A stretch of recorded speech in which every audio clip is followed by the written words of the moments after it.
Klaipėdos Jeronimo Kačinsko muzikos mokykla šiandien švenčia gražų savo veiklos kūrybinio gyvavimo 55-ąjį jubiliejų.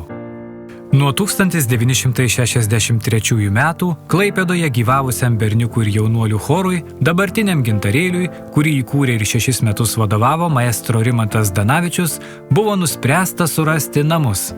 Taip 1970 metais kukliame senamiesčio name Simono Daukanto gatvėje duris atvėrė mokykla, gavusi antrosios vaikų muzikos mokyklos vardą. Darbo sąlygos buvo nelengvos, nes viename pastate veikė net 2 mokyklos – muzikos ir dailės. Pirmaisiais metais mokykloje dirbo 21 mokytojas, mokėsi 157 mokiniai. Veikė chorinio dainavimo, fortepijono, smuiko, akordeono, kanklių, birbynės, trimito, klarineto specialybės. Taip pat teorinis skyrius. 1972 metais mokyklą baigė pirmoji laida, kurią sudarė 3 absolventai – 2 pianistės ir akordeonistas. Nuo pirmos dienos mokykla rūpinosi ir 21 metus jai vadovavo direktorius Stanislovas Japertas. Mokykla nuolat augo ir plėtėsi. 1976-aisiais įkurtas styginių instrumentų orkestras, išaugęs iš ansamblio. Jam vadovavo Valentina Taratunina. Tais pačiais metais įkurtas ir pučiamųjų instrumentų orkestras, vadovas Petras Januška. 1981-aisiais mokyklą papildė choreografijos skyrius. Pradžioje dirbo tik viena mokytoja – Audra Lukošiūtė. Mokėsi 30 mokinių. Gausėjantis mokinių skaičius įtakojo ieškoti didesnių patalpų. Mokykla net 4 kartus keitė adresą, kol 1985-aisiais įsikėlė į naują erdvų pastatą pietinėje miesto dalyje, kiek atokiau nuo Statybininkų prospekto, Ievos Simonaitytės kalno pašonėje. Tuo metu mokykloje mokėsi jau 660 mokinių, dirbo 88 mokytojai. Naujoje mokykloje įrengtos 64 mokymo klasės, erdvi aktų salė, biblioteka, bufetas, choro studija bei mokytojų kambarys. Nuo 1991 iki 2016 mokyklai vadovavo Romualdas Garuckas.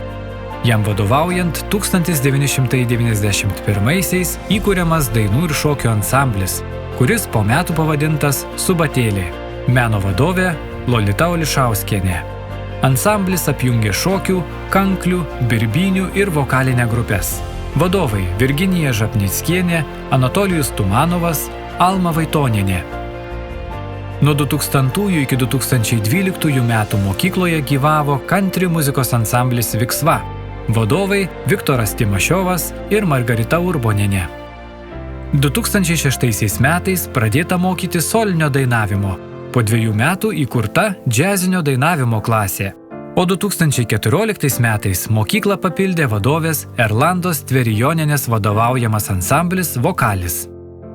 Taip pat tuometinio direktoriaus Romualdo Garucko iniciatyva 1995 metais mokyklai suteiktas kompozitoriaus, dirigento, pedagogo, Lietuvos nacionalinės premijos laureato ir Klaipėdos miesto garbės piliečio tuo metu gyvenusio Bostone, Jungtinėse Amerikos valstijose Jeronimo Kačinsko vardas.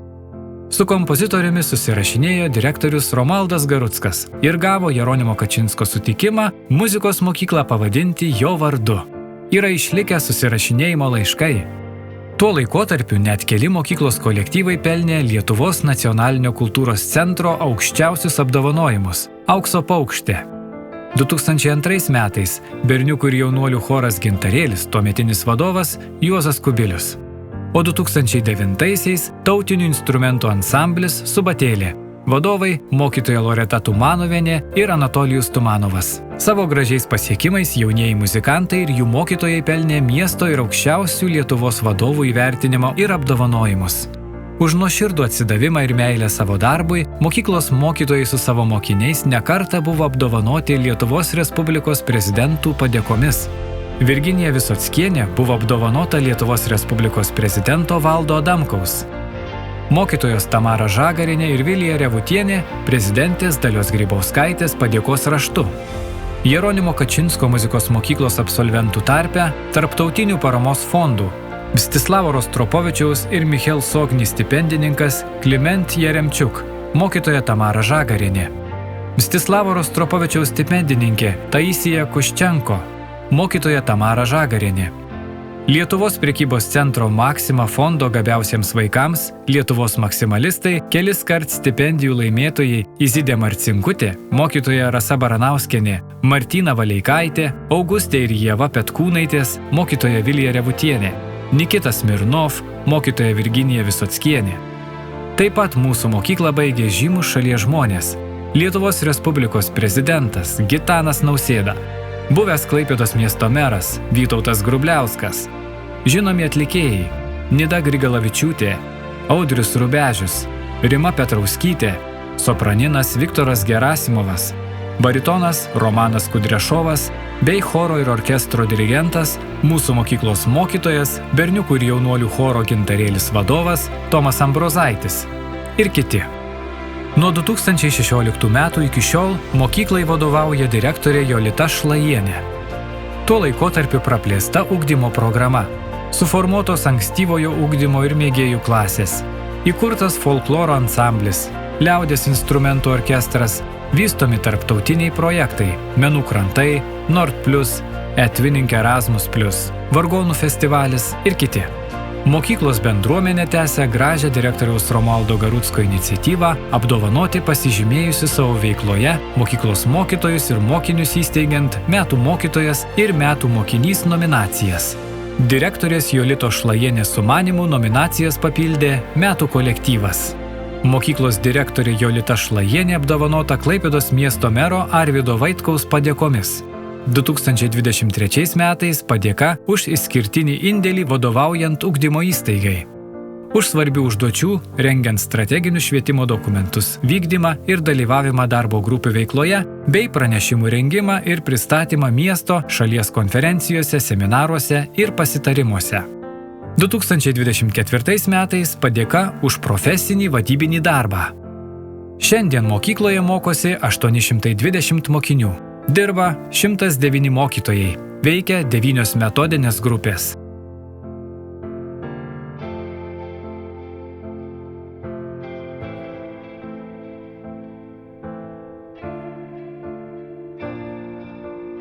Šiuo metu muzikos mokykla išgyvena nemažus suvaržymus, vyksta renovacija. Mokyklos bendruomeniai tenka skolintis ne tik patalpas darbui, bet ir sales įvairiems renginiams. Tačiau iškilę sunkumai šios mokyklos mokytojų iniciatyvumui ir kūrybiškumui jokia kliūtis. Gražios idėjos bei puikūs sumanymai ir toliau nuolat įgyvendinami. Tad gyvenk, kurk ir visada būk jauna. Jeronimo Kačinsko muzikos mokykla.